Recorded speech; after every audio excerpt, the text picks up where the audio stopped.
अस्सलाम वालेकुम दोस्तों, हम समूह और न्यू समूह यूट्यूब चैनल। दोस्तों अॼु क्लास 8 जी अंग्रेज़ी जी शुरुआत कयूं पिया। क्लास 8 जो यूनिट 1 सां बिस्मिल्लाह करियूं था। बिस्मिल्लाह रहमान रहीम। यूनिट 1 रीडिंग टेक्स्ट, मवाद या मतन इबारत पढ़ण। फ्रेंड्स इन ट्रबल, दोस्त मुसीबत में। There lived two close friends, Basit and Rahil, in a village near Hyderabad. Hyderabad जे वेझे ॻोठ में बासित ऐं राहिल ॿ घाटा दोस्त रहंदा हुआ। इन स्कूल में दे स्टडीड टुगेदर, वो गॾु पढ़ंदा हुआ। And in the evening both friends enjoyed playing cricket together, ऐं शाम जो ॿई दोस्त गॾिजी क्रिकेट कुॾंदे लुत्फ़ अंदोज़ थींदा हुआ। ऑन वीकेंड्स, हफ़्ते जे मोकलुनि में, they usually went to the nearby canal for fishing. हफ़्ते जी मोकलुनि ते हू अक्सर करे भर वारे कैनाल ते मच्छी मारण वेंदा हुआ। Often they also went on long walks in the nearby forest. अक्सर करे उहे भर वारे बेले में डिघे सैर ते वेंदा हुआ।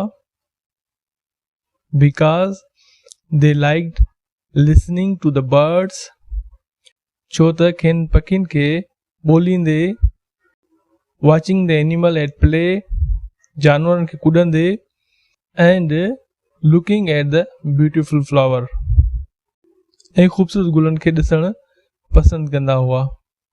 They always enjoyed each other's company, उन्हनि खे हिक ॿिए जी संगत या साथ में सदाईं मज़ो ईंदो हो।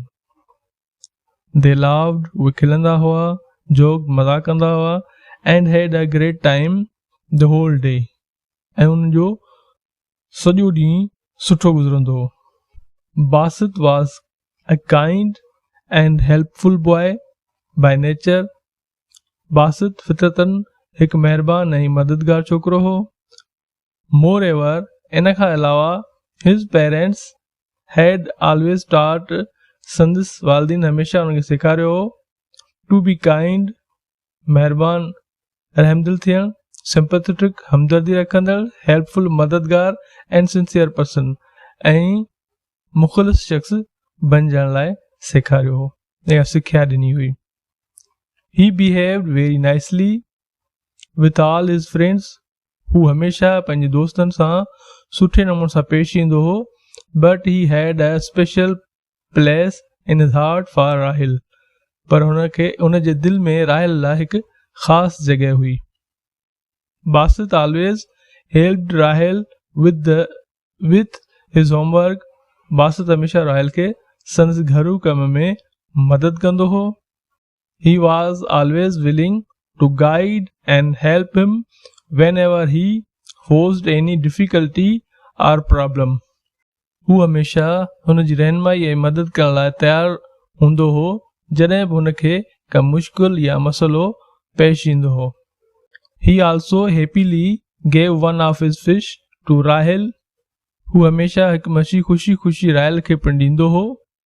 When he failed to catch any, because, जॾहिं हू का पकड़े झले न सघंदो। Luckily, खुशकिस्मती सां, Basit often managed to catch more fish than Rahil, खुशकिस्मती सां बासित हमेशा राहिल खां ज़्यादा मच्छियूं मारींदो या झलींदो हो।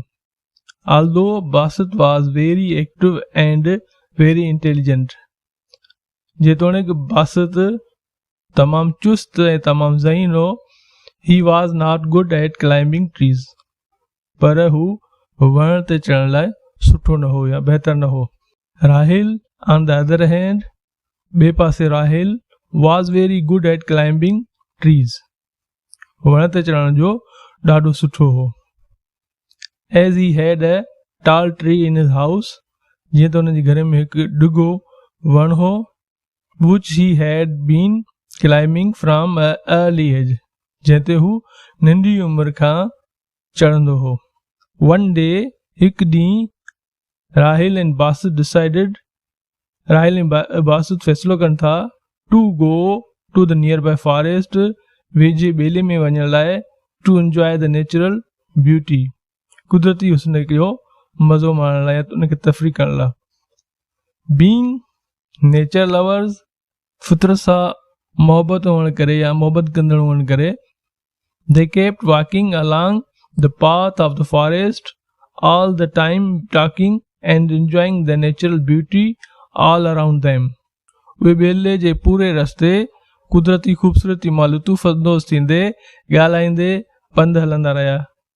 They were so curious about everything that they just kept on following whatever caught their attention.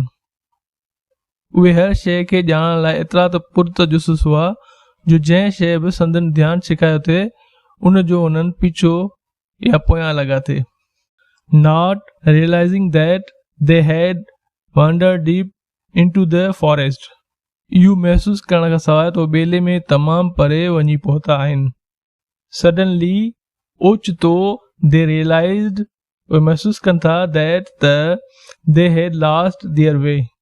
उहे पंहिंजो रस्तो विञाए चुका आहिनि. They become very worried. उहे तमामु घणो परेशान थिया.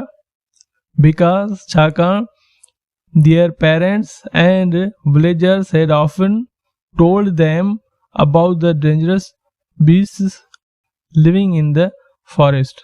छो त हुननि जे वालिदीन ऐं ॻोठाणनि खां ॿेले में रहंदड़ ख़तरनाक जंगली जानवरनि बाबति अक्सर ॿुधो हो. However, they decided to remain calm and promised not to leave each other in case of danger. तॾहिं बि उन्हनि ख़ामोशी पुरसुकून रहण जो फ़ैसिलो कयो ऐं ख़तरे जी हालत में हिक ॿिए खे न छॾण जो फ़ैसिलो कयो. दोस्तो प्यारा ॿारो, इहो असांजो लेसन क्लास 8 अंग्रेज़ी जो पहिरियों यूनिट जो हाफ़िज़ या अधु हिसो तव्हांखे जल्द मिलंदो. तव्हां किथां जा पियो, सिंध जे कंहिं बि कुंड कुड़छ ॻोठ वस्ती वाइण शहर ज़िले तहलके जिते जा पियो, तव्हां कमेंट्स में ज़रूरु मेंशन कजो त तव्हां मुंहिंजो जेकी सबक़ु आहे या जेकी महिनत आहे सिंध जे कहिड़े कहिड़े कुंड ताईं पहुचे पई. उमेदु रखां थो तव्हां माना थी मोटे ॾींदा, कमेंट्स ज़रूरु कंदा, कमेंट्स में ज़रूरु ॿुधाईंदा तव्हां किथां जो आहियो. अल्लाह हाफ़िज़.